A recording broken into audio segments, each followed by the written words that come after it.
Što je bilo? Jučer sam saznala nešto i ne mogu k sebi doći. A što si saznala? Tomo i Olga se viđaju. Molim? Da. Mislim, vidjela sam ja da se Tomo mota oko nje, ko neki napaljeni pas.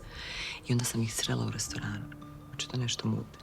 Paula, uništit će je to, a onda ću ja morat ješiti. Ti si joj prijateljica. Da, i to najbolje. Ja mogu slobodno otkazati sve za ovaj mjesec, samo ću se njom baviti. Kažem ti, Olga i Šimun. Ja sam mislila da ona njega ne podnosi, a kad ono njih dvoje mute... Jesi ti sigurna? Šta pričaš? Ozbiljno ti govorim. I mislim da je Marta sve povezala. I da ima dokaz crno na bijelo. Jadnica. A nije ništa o tome govorila, zamisli. Šimun. Da, Šimun, jel ti mene pratiš? Pratim, da. Samo provjeravam.